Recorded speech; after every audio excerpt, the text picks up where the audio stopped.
apa kelakuan kita yang tak senonoh tu, yang boleh menyebabkan dia bertambah sakit. Jangan memperlihatkan air muka sebagai cemas. Yang saya tunjuk tadi lah ya. Jangan ngeleng di depan dia. Tak boleh. Jangan.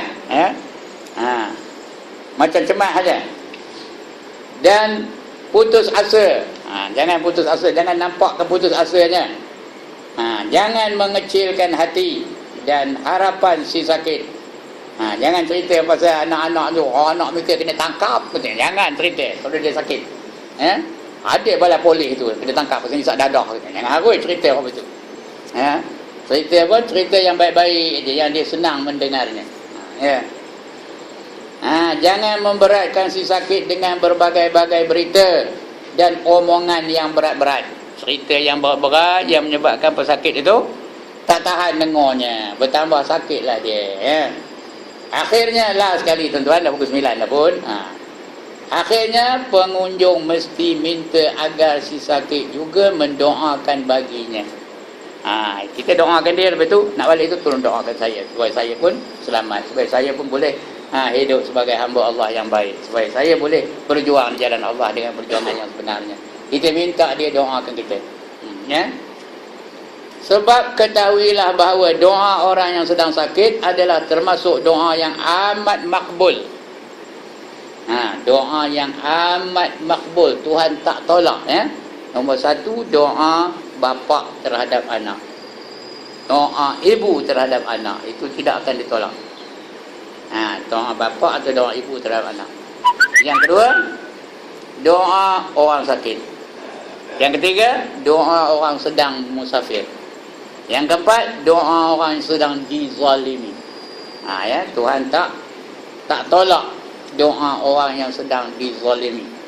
Sebab itu kita jangan risau dizalimi oleh orang. Kita doa pasti dikabulkan oleh Allah Subhanahu wa taala. Selain itu adalah yang lain-lain tu dia, orang puasa, doa antara dua khutbah jemaat dan sebagainya, itu yang Allah kabulkan. Jadi ketahuilah bahawa doa orang yang sedang sakit adalah termasuk doa yang amat makbul. Dan inilah faedah yang dapat dicapai oleh pengunjung selain kesedaran dan ingat akan mati. Kita ziarah orang sakit tu, kita pun ingat mati. Itu berlaku pada dia, tak lama lagi akan berlaku pada diri kita. Jadi kita ingatkan mati.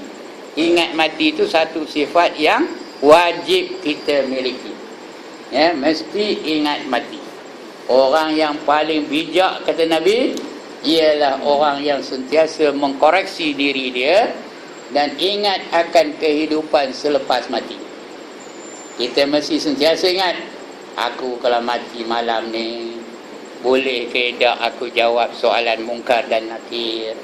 Bila ditanya, man rabbuka, boleh tak aku jawab Allahu Rabbi? Kita ingat ni tuan-tuan, everybody must remember this. Jangan lupa.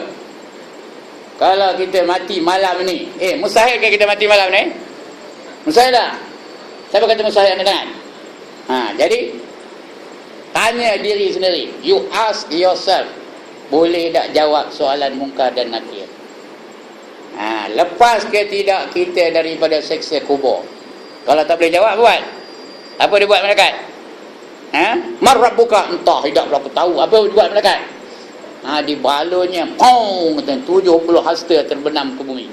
Jadi agak-agak boleh jawab ke tak? Kena ke tak kita seksa daripada malaikat mungkar dan nakir? Tanya lagi, waman nabiyuka?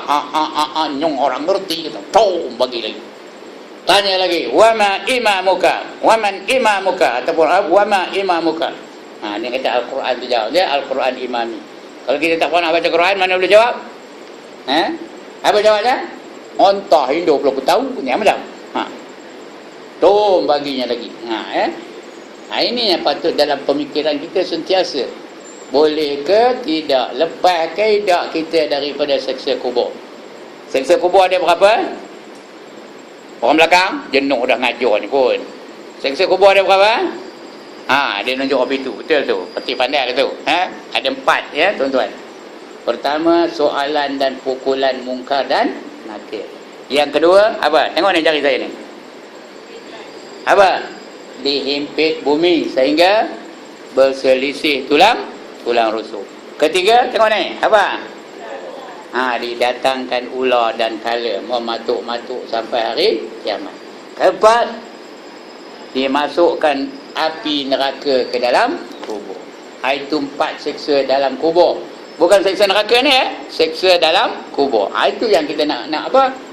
Yang sentiasa nak fikir ke tu, ingat mati itu hukumnya wajib. Ya. Kemudian sudah mati dalam kubur, bangkit di padang mahsyar. Macam mana bangkitnya? Ada orang bangkit bertambah muda, ada orang bangkit bertambah cantik, ada orang bangkit rupa binatang. Ada yang rupa beruk, ada yang rupa rimau, ada yang rupa serigala, ada yang rupa buaya, ada yang rupa macam-macam lah, ular dan sebagainya. Ada yang bangkit rupa babi.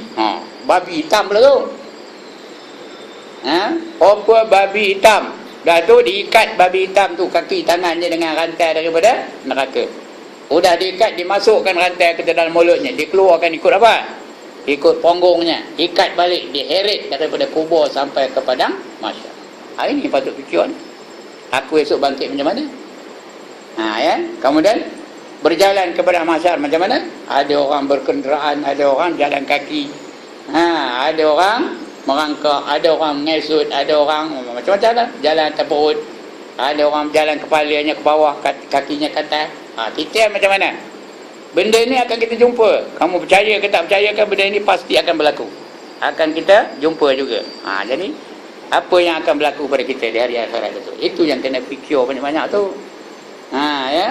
Sebab itu kata Nabi, lau ta'lamuna ma a'lam la da'iktum qalilan wa la bakaitum katsira. Kalau kamu tahulah apa yang aku tahu tentang akhirat, tentang neraka, tentang mahsyar, nescaya kamu akan sedikit ketawa dan banyak menangis. Kita apa? Tak pernah menangis, banyak ketawa. Ketawa saja, tengok balik kan, ketawa saja. Nengok Maharaja Lawak ketawa, nengok Mr. Bean ketawa, nengok Pendekar Bujang Lapuk ketawa, nengok Nujum Pak Belalang ketawa. Ketawa je kerjanya. Tu sahabat nengok P.U. Yop pun ketawa juga. Nyongeng juga, ketawa juga. Banyak benar ketawanya dan tak pernah menangis. Kita kena terbalikkan, banyak menangis dan sedikit ketawa. Kalau kamu tahu apa yang aku tahu, kata Nabi. Itu dia. Wajib tu mengingati mati tu. Bukan itu je mesti ingat. Lepas itu apa? Hari kiamat macam mana, di padang mahsyar macam mana?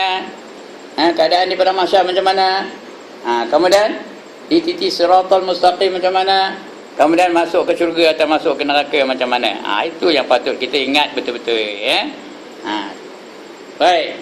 Ketahuilah bahawa doa orang-orang yang sedang sakit adalah termasuk doa yang amat makbul. Dan inilah faedah yang dapat